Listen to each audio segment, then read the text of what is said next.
కొత్త విద్యా సంవత్సరం భారీ ఏర్పాట్లు. వేసవి సెలవులకు ముగింపు పలుకుతూ రాష్ట్ర వ్యాప్తంగా పాఠశాలలు, జూనియర్ కళాశాలలు నేటి నుంచి తిరిగి ప్రారంభం కావడంతో విద్యా సంస్థలు మళ్లీ విద్యార్థుల సందడితో కలకలలాడుతున్నాయి. దాదాపు 2 నెలల విరామం అనంతరం విద్యార్థులు మరోసారి తరగతి గదుల్లో అడుగు పెట్టేందుకు సిద్ధమవుతుండగా కొత్త విద్యా సంవత్సరానికి స్వాగతం పలికేందుకు ప్రభుత్వం, ప్రైవేటు సంస్థలు అన్ని ఏర్పాట్లను పూర్తి చేశాయి. పాఠశాల ఆవరణాల పరిశుభ్రత, తరగతి గదుల నిర్వహణ, తాగునీటి సౌకర్యాలు, మరుగుదొడ్లు, విద్యుత్ సరఫరా, ఫర్నిచర్ వంటి అంశాలపై ప్రత్యేక శ్రద్ధ తీసుకుని విద్యార్థులకు ఎలాంటి ఇబ్బందులు తలెత్తకుండా అధికారులు చర్యలు చేపట్టారు. కొత్త బ్యాగులు, కొత్త పుస్తకాలు, కొత్త ఆశలతో విద్యార్థులు మరోసారి విద్యా ప్రయాణాన్ని ప్రారంభించేందుకు ఉత్సాహంగా ఎదురుచూస్తున్నారు.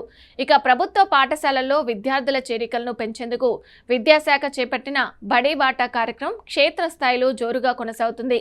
గ్రామాలు, కాలనీలలో ఉపాధ్యాయులు, విద్యాశాఖ అధికారులు ఇంటింటికి వెళ్లి ప్రభుత్వ పాఠశాలలో అందుబాటులో ఉన్న సదుపాయాల గురించి తల్లిదండ్రులకు అవగాహన కల్పిస్తున్నారు.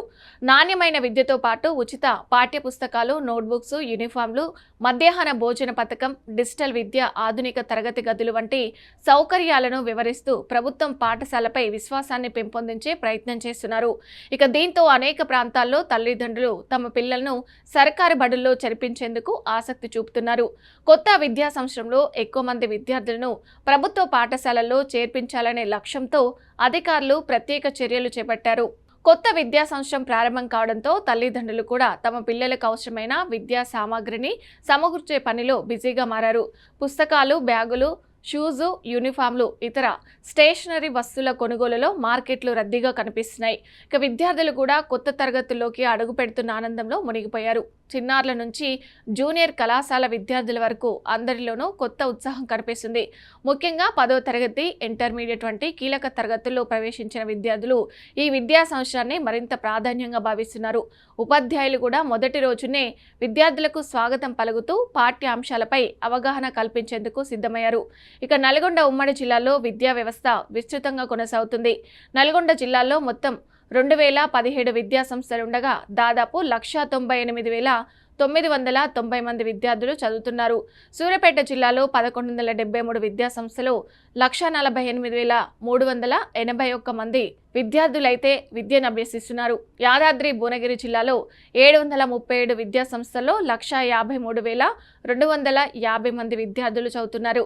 ఈ 3 జిల్లాల్లోనే కలిపి మొత్తం 5,621 మంది విద్యార్థులైతే సోమవారం నుంచి కొత్త విద్యా సంవత్సరాన్ని ప్రారంభించనున్నారు.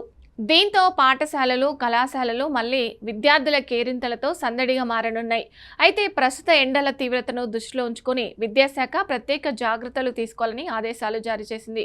అయితే ప్రతి పాఠశాలలో తాగునీటి సదుపాయాలు అందుబాటులో ఉండాలని, ప్రాథమిక వైద్య సామాగ్రిని సిద్ధంగా ఉంచాలని, విద్యార్థులు ఎండల కారణంగా అస్వస్థతకు గురికాకుండా అవసరమైన జాగ్రత్తలు తీసుకోవాలని సూచించింది. మధ్యాహ్న వేళల్లో విద్యార్థులకు తగినంత నీరు అందేలా చూడాలని, పరిశుభ్రత విషయంలో ఎలాంటి నిర్లక్ష్యం ఉండకూడదని హెచ్చరించింది. ఉపాధ్యాయులు కూడా విద్యార్థుల ఆరోగ్య పరిస్థితిపై ప్రత్యేక దృష్టి వహించాలని సూచించారు. మరోవైపు కొత్త విద్యా సంవత్సరం విద్యార్థుల జీవితాల్లో కొత్త ఆశలు, కొత్త లక్ష్యాలను నాంది పలుకుతుంది. గత విద్యా సంవత్సరంలో సాధించిన విజయాలను మరింత ముందుకు తీసుకెళ్లాలని విద్యార్థులు సంకల్పిస్తున్నారు. పోటీ ప్రపంచంలో రాణించాలంటే విద్యతో పాటు క్రమశిక్షణ, సమయపాలన, సాంకేతిక పరిజ్ఞానంతో అవగాహన కూడా ఎంతో అవసరమని నిపుణులు సూచిస్తున్నారు. తల్లిదండ్రులు, ఉపాధ్యాయులు, విద్యార్థులు సమన్వయంతో పనిచేస్తేనే మెరుగైన ఫలితాలు సాధించవచ్చని చెప్తున్నారు. మొత్తంగా వేసవి సెలవులకు వీడుకోలు పలుకుతూ రాష్ట్ర వ్యాప్తంగా పాఠశాలలు, జూనియర్ కళాశాలలు తిరిగి ప్రారంభం కావడంతో విద్యారంగంలో మరో కొత్త అధ్యాయం ప్రారంభమైంది.